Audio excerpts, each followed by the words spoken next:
Nah, kita berkumpul di sini membaca, membahas tentang Asmaul Husna.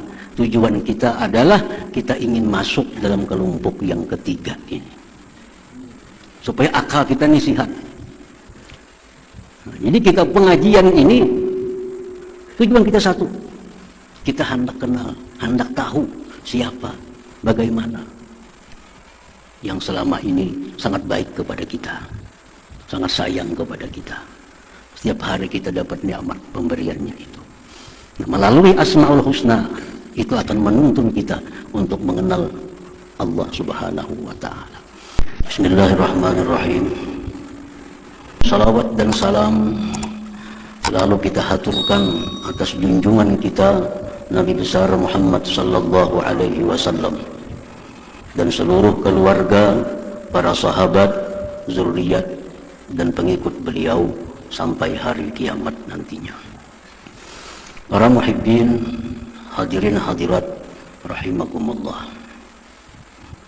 Ma'rifat Asma'illah al-Husna, mengenal nama-nama Allah yang bagus-bagus itu, akan menuntun kita kepada mengenal sifat-sifatnya yang mulia. Karena nama-nama itu menunjukkan kepada sifatnya, dan mengenal sifat-sifat Allah yang mulia itu akan membawa kita kepada ma'rifat zatnya yang maha mulia.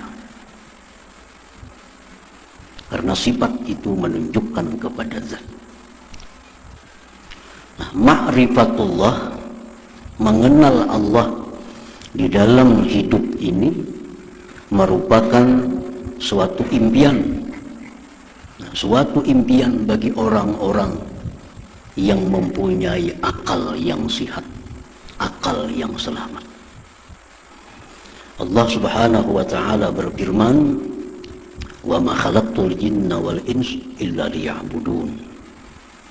Artinya tidak aku ciptakan jin dan manusia melainkan liya'budun, liya'rifun, untuk mengenal aku.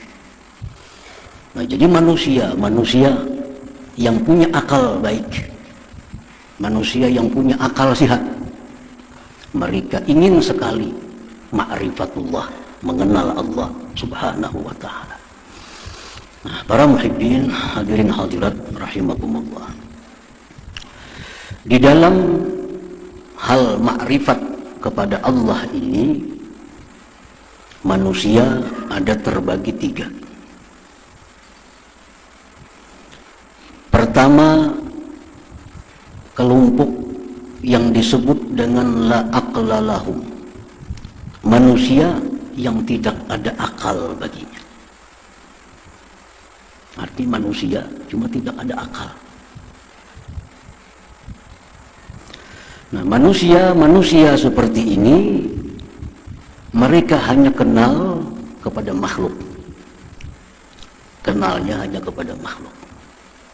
Tidak kenal kepada Al-Khaliq, pencipta dan pemilik semua makhluk itu.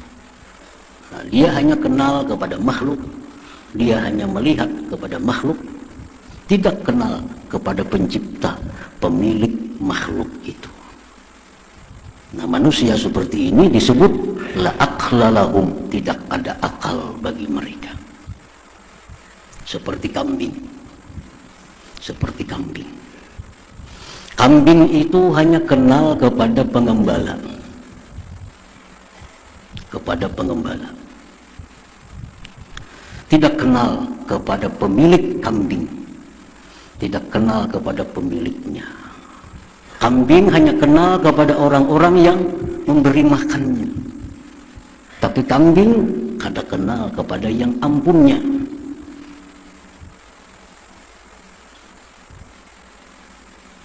Begitu pengembala datang, kambing senang. Kambing berparak, kambing mendekat kepada si pengembala. Karena ini datang membawa rumput. Datang pemiliknya pakai mobil, baju jas, bungas orangnya, Kada hira-hiran kambing. Kada hira-hiran. Dikawai, kada hira-hiran. Bahkan berjauh. Padahal ini ampunnya kambing. Menjadi sembalihnya kambing itu. Cuma inya kada kenal. Kenalnya cuma pengambala. Bajunya cumpang camping, selawarnya cumpang camping. Kenalnya cuma itu. Karena itu yang tiap hari mendatangkan bawa makanan. Kada kenal pemiliknya. Dan kambing kada berusaha kenal kepada pemiliknya. Kada perlu kenal. Nah itulah manusia yang hanya kenal kepada makhluk. Tidak kenal dan tidak ingin kenal kepada Al-Khaliq, kepada pencipta. Itulah aqlalahum, tidak ada akal seperti kambing tadi. Muhibbin hadirin hadirat yang dimuliakan Allah. Manusia yang tidak ada akal ini keinginannya cuma dekat dengan makhluk. Keinginannya cuma dekat dengan makhluk. Keinginannya diperhatikan makhluk. Keinginannya jinak dengan makhluk. Kalaupun dia beribadah, sembahyang, bersedekah, tapi tujuannya agar dipuji oleh makhluk, agar makhluk simpati kepadanya, agar dipilih oleh makhluk, andai kata calon misalnya, andai kata dia beribadah, karena dia hanya makhluk tahunya, walaupun beribadah tujuannya agar dipuji makhluk, dekat dengan makhluk, disayang oleh makhluk, dipuji oleh makhluk. Nah, manusia-manusia seperti ini di akhirat nantinya akan banyak mendapat kesulitan-kesulitan. Di akhirat akan banyak mengalami kesengsaraan karena dia tidak kenal kepada Al-Khaliq, kepada pencipta alam semesta ini. Muhibbin hadirin hadirat yang dimuliakan Allah. Nah, kelompok yang kedua. Kelompok yang kedua ini disebut lahum aklun sakim. Baginya ada akal, tapi akalnya sakit. Ada akal, tapi kada sihat akalnya. Akalnya kada sihat. Orang kada sihat ini dengan teh manis yang sepahit. Orang kada sihat. Ini akal ada, tapi kada sihat.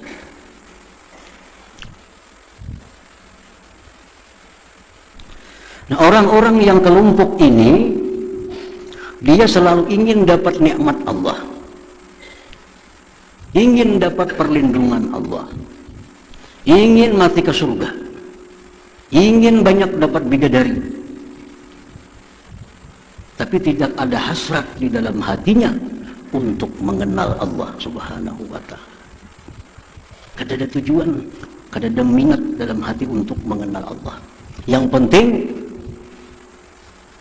penting dapat nikmat, dapat kebahagiaan, dapat kesenangan dari Allah, dipelihara Allah daripada bala bencana, rezeki diluaskan Allah.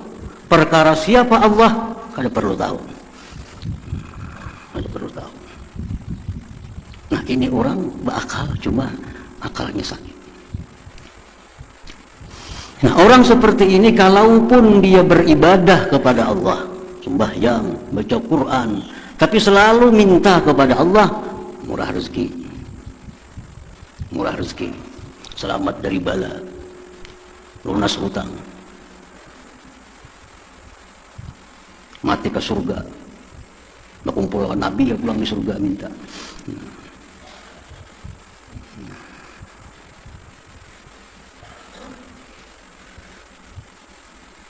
Nah, hadirin hadirat yang dimuliakan Allah. Nah, kelompok yang kedua ini, andai kata dia mati masuk surga, maka dalam surga itu nantinya kesenangannya makan, minum, berpakaian yang indah-indah, bercinta dengan pasangan-pasangannya. Itulah kesenangannya di dalam surga.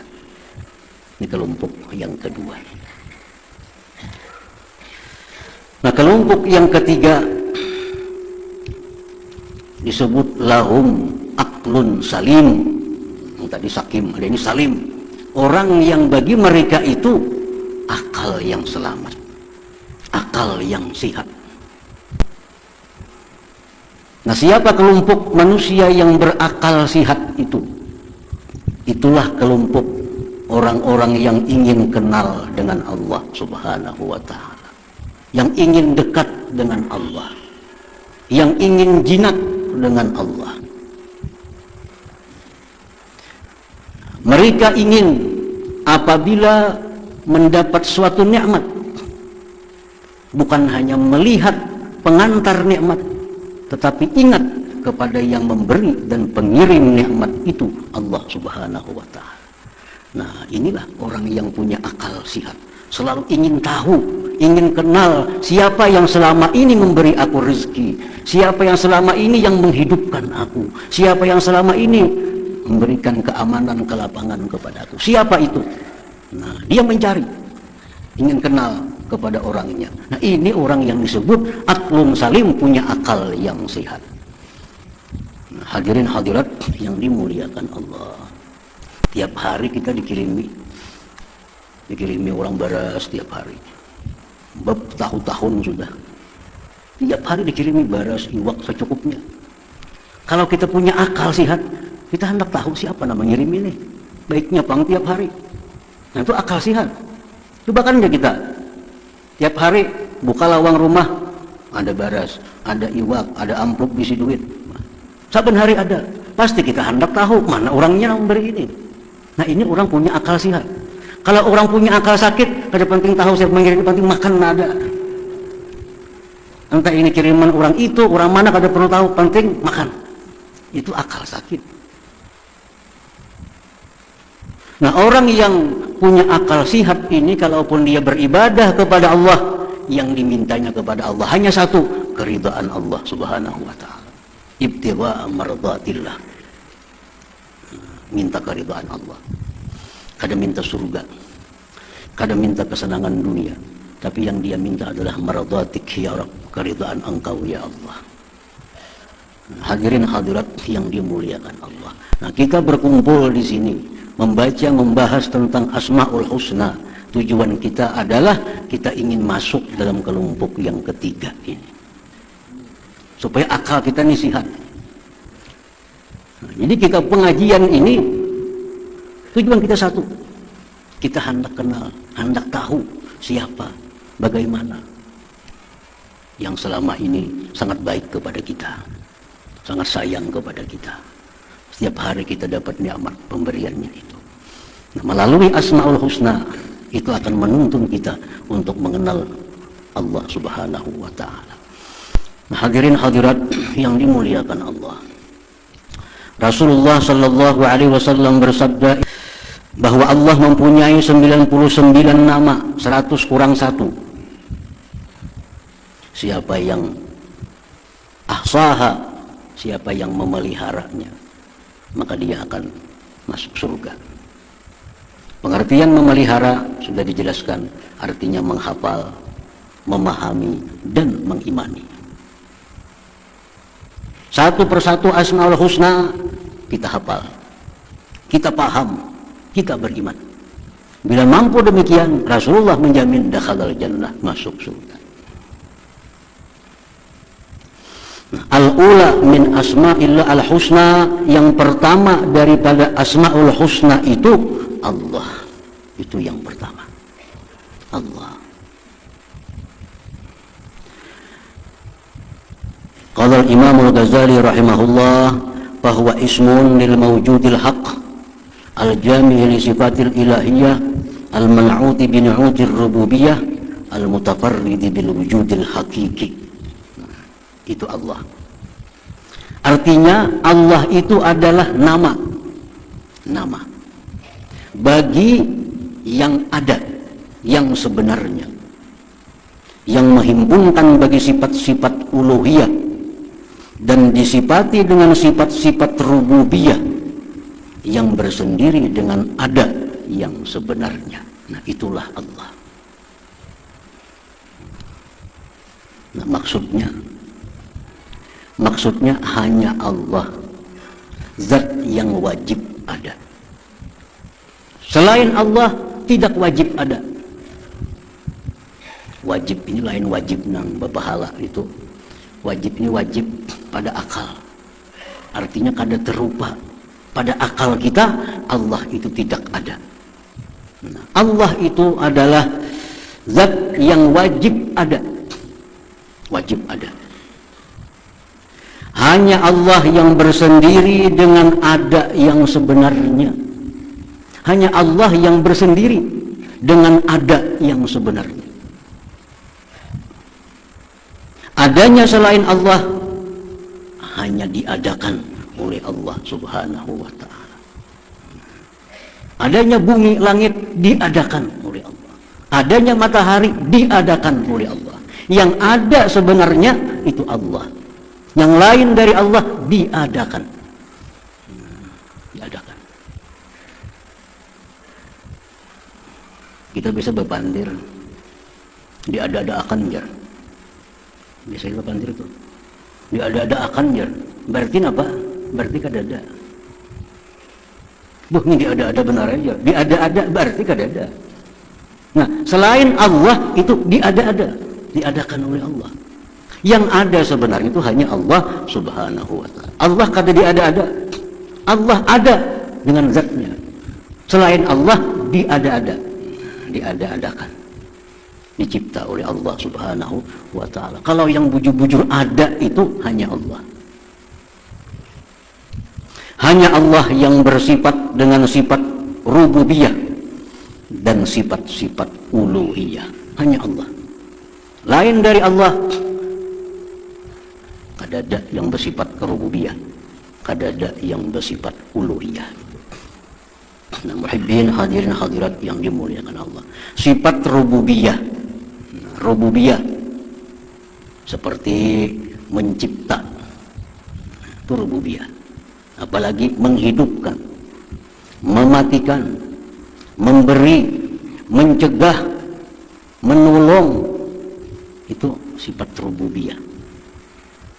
Kalau sifat uluhiyah itu artinya dia yang berhak disembah, dia yang berhak dipuji, dipuja, dia yang berhak ditaati, dia yang berhak diharapkan, dia yang berhak ditakuti, dan seterusnya. Itu namanya uluhiyah.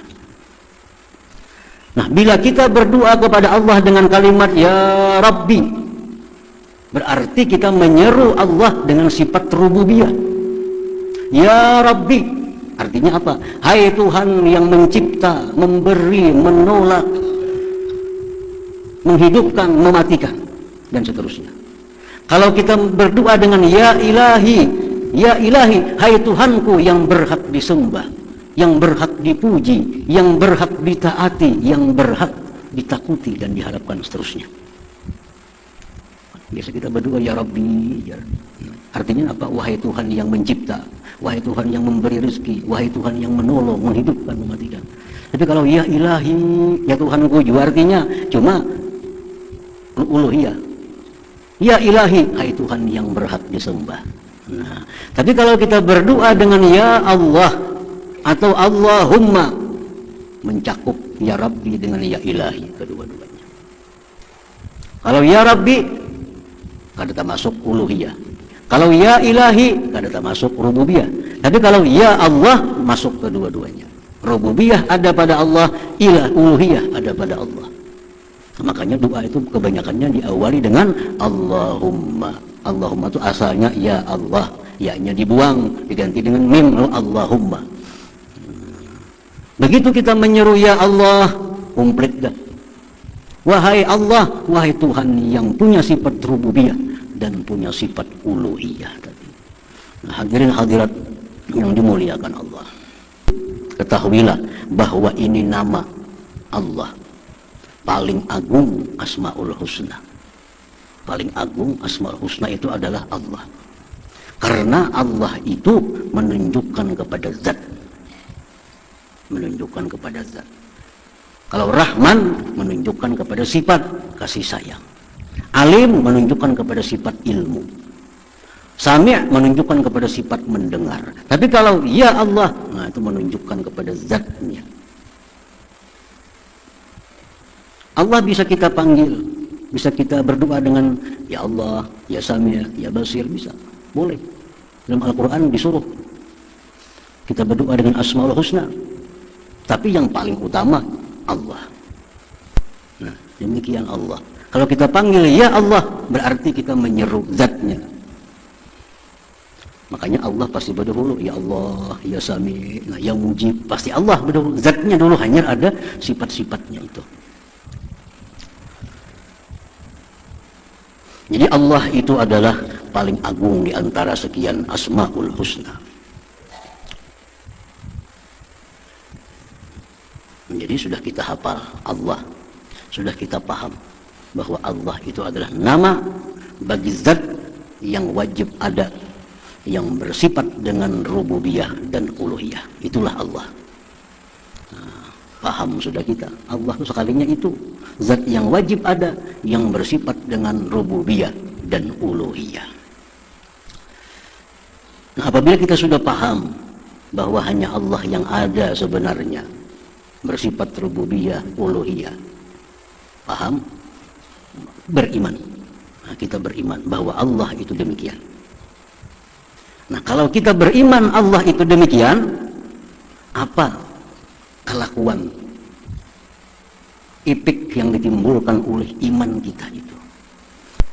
Nah, kalau kita percaya bahwa Allah tadi seperti itu, zat yang wajib ada, yang lain diada-adakan, punya sifat rububiyah, uluhiyah, nah kita percaya keimanan kita itu membuahkan 4 akhlak kita, 4 kelakuan kita. Yang pertama,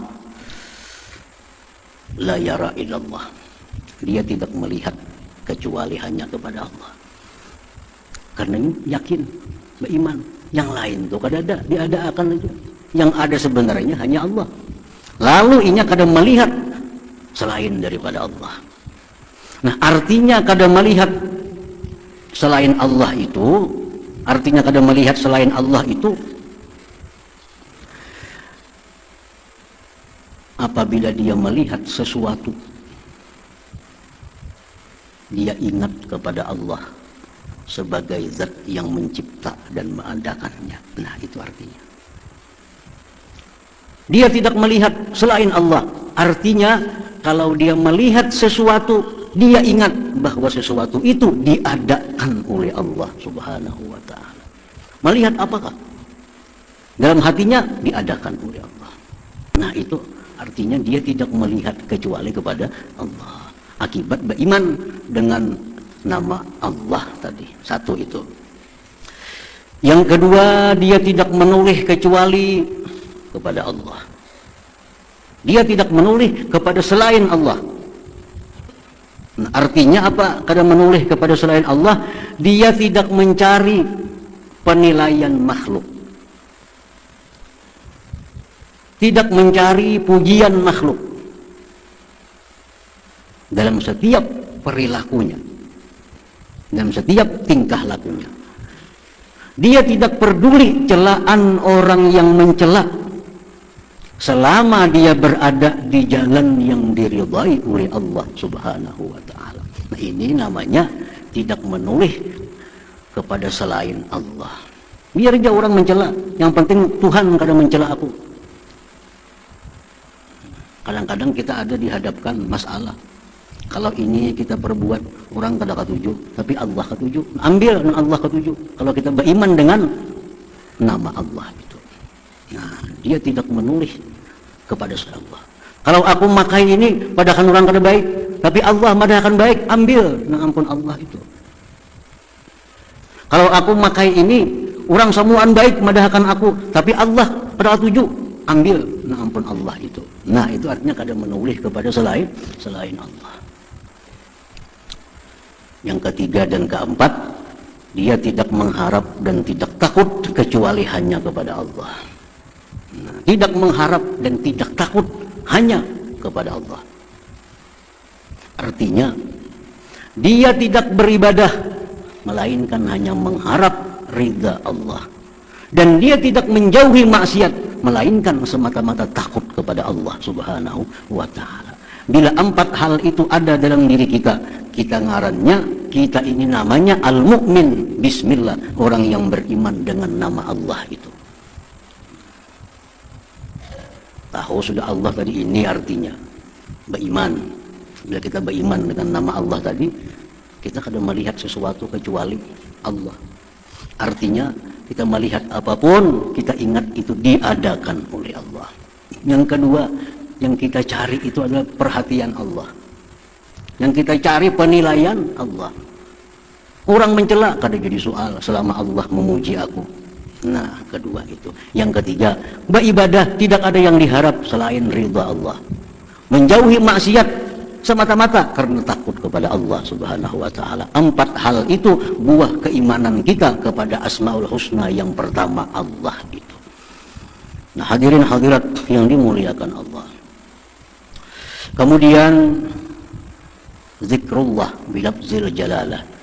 Kita berzikir dengan lafaz Allah. Allah, Allah, Allah, Allah.